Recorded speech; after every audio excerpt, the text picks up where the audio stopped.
I haven't heard from Wendy Williams in a minute. She finally speaks out about her situation and how she feels about it. Wendy Williams is currently trapped in a conservatorship. If you don't know what a conservatorship is, it's when someone is in charge of making decisions on your behalf, but usually because the conservatee is not able to make decisions for themselves. Wendy can make her own decisions. She is not cognitively impaired. She is not incapacitated. She is being taken advantage of. Right. Wendy, tell us what's going on. First of all, to start with, my niece Alex knows a lot as well, you know, but I am not cognitively impaired, you know what I'm saying? No, but I feel like I am in prison. You understand what I'm saying? I'm in New York City, right? And Alex, you know exactly what you're talking about. You flew from Miami to New York, and you were right here with me. Go ahead. She's there in New York, in this place, essentially like what some would call a luxury prison. This is her room. That's literally her apartment. But the thing about this apartment, and you know this, not Wendy, because you're there, it's small. She has a bed, a chair, a TV, a bathroom, and she's looking out one window. And, excuse me, through my money, you know, I had this person buy the TV, you know, the kind of TV I like, through this person, because all of my stuff is in storage. You understand what I'm saying? Everything's in storage. And by the way, that was to sell my apartment. But anyway. Is the person your guardian? Is that who you're referring to, your guardian? Yes. Well, you know, Sabrina Morrissey is her name. A&E Network and Lifetime were sued by Sabrina. She claims they exploited you in a vulnerable state. They exploited your condition, and I'm putting condition in air quotes. You signed to do that documentary without your consent, but A&E and Lifetime countersued and said that Sabrina realized the documentary would question the quality of her own guardianship. It actually says in the lawsuit, it appears that Morrissey is misusing her position as a guardian of Williams to silence criticism of her controversial and failed administration of the guardianship. They even used the words guardianship abuse. What do you think of that? Me and the person that you were just talking about, this guardian person, we watched that 4-part thing on TV together. She was the one who wanted to do that. So I'm watching and writing things down, and she's watching and writing things down, and I saw all of that, by the way. And what do I think about being abused? Look, this system is broken, this system that I'm in. You know, this system has falsified, a lot. You know what I'm saying? You know what I'm saying? They said you're cognitively impaired and you're incapacitated. Do I seem that way? You've been calling me 5 times a day for the last 2 weeks. No, you don't seem that way. Right. I just want to underscore what you were saying, Charlene, as well, and that is this is still a legal situation. So, yes, there are things that my aunt just can't talk about. Yeah. There are things that we as a family can't talk about. That's right. You know? But I think that the thing that we can talk about is the fact that my aunt sounds great. Yes. I've seen her in a very limited capacity, but I've seen her. We're talking to her. This does not match an incapacitated person. Not at all. And she, like, that's why we say she's in like a luxury prison. Yes. Because she's being held and she is being punished. All I'm saying is just treat the woman with dignity. Absolutely. And give her the freedoms that she deserves.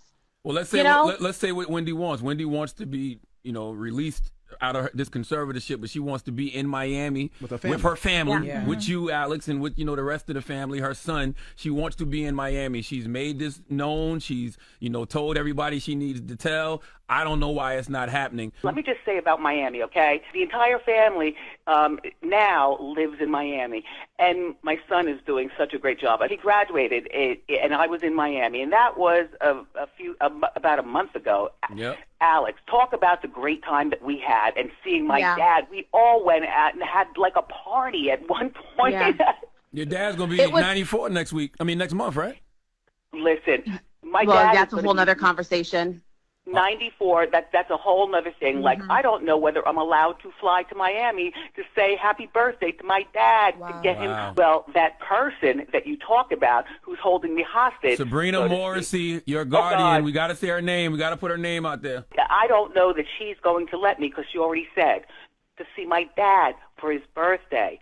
You know, he's going to be 94. So, and please continue to talk, Alex. Go ahead. Yeah. She may not be able to come down here for my grandfather's 94th birthday. Every day is not promised. Right. One thing that I know that my aunt wanted, and we've talked about this ad nauseum, she wants to be here for his birthday. Wow. And the fact that they are playing games about my grandfather being able to see his daughter and my aunt being able to see her father, I'm sorry. That is just absolutely sickening. Like, I'm exhausted thinking about, what if I can't see my dad for his birthday? You know, at 94, you know, the day after that is not promised. It's not promised. You know, I have things from my dad that's in storage. And there are little things that I say, you know, I'm not going to give it to him, but I'm going to sew them and make them so that they look perfect on me. You know what I'm saying? Yes, I know how to sew. I've known how to sew for years. You know what I'm saying? But I'm saying, like, I want to give my dad some sort of fragrance. You know, I want to go to Sephora and pick and choose. What? I might not be. Yeah. My life is, like, fucked up. Yeah. Yeah. It is. Alex, do you think that there'll be some type of retaliation from the Guardian because of maybe this phone call or because of wow. We talked about that. You know, my aunt, even with her wanting to come on, we talked about all scenarios. I said, you know, do this. You're ready for what's on the other side. And as she said, I have to do this.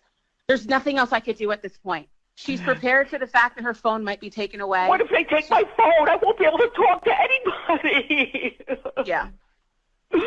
And, you know, you all, what you're hearing now, this is a few-minute clip of what we've been dealing with for the last several months and she can get moved and we may not even know where she is. Wow. That was the reality of where she was during the documentary. We weren't permitted to go see her. So this whole documentary aired.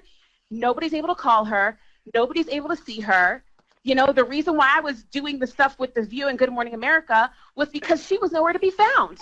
Wow. In the meantime, you know, what are we going to do about that? Listen, here's the weird thing, right? And while you're on The View, right, I got the telephone number. I could call Joy Behar, but my number is with The Guardian. I could call my friend Rosanna Scotto. I could call Fat Joe. I could call Alex.